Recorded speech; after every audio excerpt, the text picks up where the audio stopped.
Nintendo Switch is almost 2 years old, released back in March of 2017 with one heavy hitter being Breath of the Wild. The rest of the launch titles were a bit lackluster in my opinion. Anyone remember having a blast with 1-2 Switch? No, me neither. I remember being extremely excited for all the possibilities that the Nintendo Switch could deliver. Fast forward, it has delivered and exceeded my expectations, but just like all things, nothing is perfect. So today we discuss the Nintendo Switch and how it's held up 2 years later. What's good, people? I'm Yeti Machete. Here we focus on tech reviews and tutorials. If you're new here, consider subscribing. We have an awesome community and I would love for you to be a part of it. There's nothing new with the design here, at least not yet. There are rumors of a new updated Switch coming in 2019, but that's not what I'm getting at. What I want to focus on is the current design. It's ingenious, really. Having a dual-purpose system, a home console, and a portable solution all in one, it's crazy. We're used to it now, but think about it. Nintendo really thought of a way to target this towards every gamer, even the ones who don't have time to sit at home and play. Parents or college students who are always on the go can now enjoy full-blown AAA titles anytime, anywhere. Sure, we had the PSP, 3DS, and the Vita, and while I enjoyed those systems, I always felt like I was playing a watered-down version of their home console counterparts. And the Switch just bridges that gap. The detachable Joy-Cons that cleverly double as two separate controllers, while cumbersome, that's the ingenious that I'm talking about. It's innovative, and while I don't really use them as separate controllers all too often, I do love the fact that I can play my Switch with my arms resting apart rather than smashed together, hunched over like I would with a traditional controller.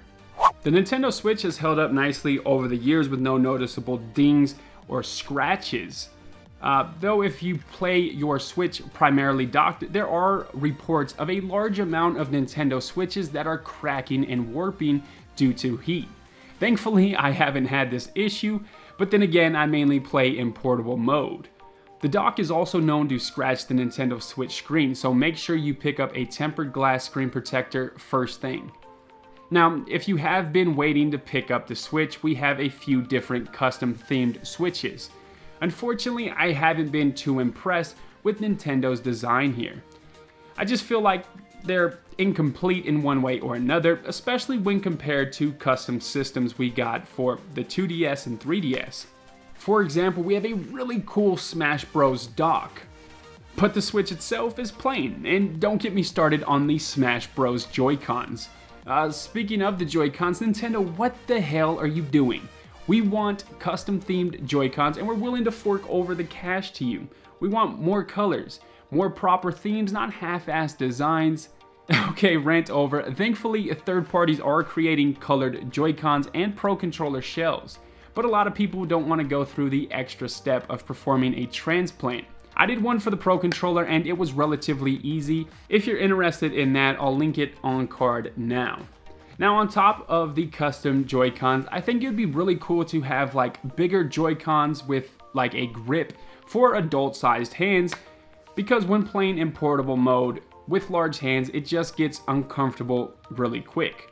Regardless, the Switch has been holding up quite nicely, so you're covered for the long run. Since the release of the Switch, not a whole lot has changed software-wise. Unfortunately, we still don't have custom themes yet, which is a big disappointment to me.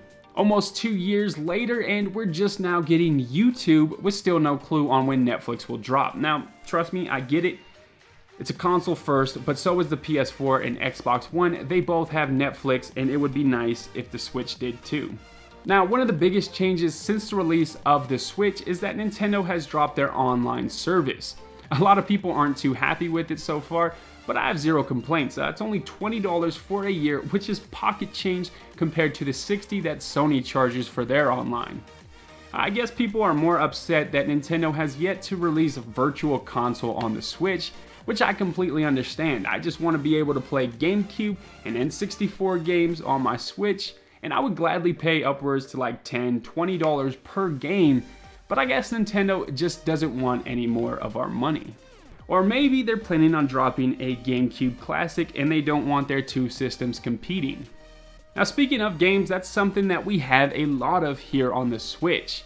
The Switch's library has really grown bigger and faster than a lot of us could have imagined. We already have Mario Kart, Zelda, Splatoons, Mario Tennis, Pokemon, Donkey Kong, soon Smash Bros, plus a bunch more AAA titles. So many so that I can't even remember them off the top of my head, but it doesn't stop there. The Switch is getting awesome third-party support with games that I never thought would be on the system. Some real heavy hitters like Skyrim, Doom, Wolfenstein 2, Diablo 3, Payday, and a bunch of other awesome games. This system literally has something for every kind of gamer. RPGs, FPSs, beat 'em ups, fighters. The Switch has it all except for racing games. That's one of the genres that are lacking here. We need a Need for Speed game on the Switch. But to wrap it up, I have to say that the Switch is an amazing console. If you're thinking about getting one, just do it. You're not going to be disappointed. 2018 was a fantastic year for the Switch, and 2019 will be even better. So go out and get you one if you don't already have one. Before I end the video, I thought it'd be cool to kind of talk about what's one game that you would want to be ported to the Switch. Any game, it doesn't matter if it can run on the Switch or not. Mine would have to be Mortal Kombat X or Injustice 2. That would do it for me, man. What about you? What game would you have ported to the Switch? Drop it down below. If you guys enjoyed the video, you already know what to do. Give me a thumbs up, drop me a comment. If you disliked the video, hit that dislike button twice. Let me know what I could have done differently. If you haven't yet, check out some other content. Consider subscribing. I'd appreciate it greatly. I'm signing off. Catch you guys in the next one.